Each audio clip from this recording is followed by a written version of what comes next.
تو ذات کے اندر ہجرت آپ پہلے کرتے ہیں، اس کے بعد کہیں جا کر آپ فزیکل ہجرت کی طرف آتے ہیں۔ اور ضروری نہیں ہوتا کہ فزیکل ہجرت کی ہی جائے، کئی دفعہ آپ اپنے گھر میں بیٹھے بیٹھے ہی اپنی ذات کے اندر ہجرت کر جاتے ہیں۔ آپ اپنے گھر میں بیٹھے ہوتے ہیں، ایک خاتون خانہ ہے اپنے گھر میں بیٹھی ہوئی ہیں اور اپنے گھر کے ماحول سے بہت تنگ ہیں، اور وہ ہر وقت اس ماحول کو کوستی رہتی ہیں، اس کے اوپر غمزدہ رہتی ہیں، ان کے اندر ایک کیفیت ہے ریزنٹمنٹ کی۔ ایک دن وہ اللہ کو پا لیتی ہیں، اللہ سے ان کا رشتہ بن جاتا ہے، انہیں پتہ چلتا ہے کہ صالح عورت کا تو مطلب ہے اصلاح کرنے والی عورت۔ انہیں پتہ لگ جاتا ہے کہ اس گھر میں جو خرابی ہے اس کی اصلاح کرنے کی ذمہ داری میرے اوپر ہے، اور میں نے اس کی اصلاح کرنے کی اب کوشش کرنی ہے۔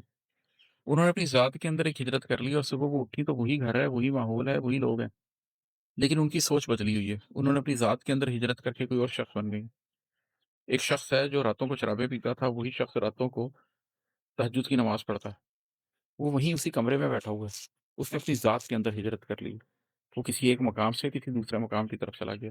تو ہجرتیں رات میں بھی ہوتی ہیں، ہجرتیں رات میں بھی ہوتی ہیں، دشت و دریا میں، دھوپ بارش میں، گھات در گھات میں بھی ہوتی ہیں۔ دشت کے اندر بھی ہجرت کی جاتی ہے۔ حضرت علی رضی اللہ تعالیٰ عنہ جب پہنچے تو ان کے پاؤں لہو لہان تھے، مکہ سے مدینہ جب پہنچے دشت کا سفر کر کے آئے تھے۔ دریاؤں کے سفر بھی کرنے پڑتے ہیں لوگوں کو، دھوپ میں بھی چلنا پڑتا ہے، بارش میں بھی چلنا پڑتا ہے، پیچھے سے گھات بھی لگی ہوتی ہے۔ نبی کریم صلی اللہ علیہ وسلم کے اپنے ساتھ جو ہوا کہ پیچھے گھات میں بہت سے لوگ نکلے ہوئے تھے کہ پہنچنے ہی نہیں دیں گے، لیکن اس کے باوجود ہجرت ہوئی۔ تو کبھی ہجرت رات میں ہوتی ہے، کبھی ہجرت رات میں ہوتی ہے، دشت و دریا میں ہوتی ہے، دھوپ بارش میں ہوتی ہے، گھات در گھات ہوتی ہے، ذہن کے زاویوں میں، سوچوں میں اور جذبات میں بھی ہوتی ہے۔ جیسے میں نے ابھی اوپر بھی بات کی تھی ذات کے اندر، تو اسی کے اوپر ہے کہ ذہن کے زاویوں میں بھی تو کئی دفعہ ہجرت ہو جاتی ہے۔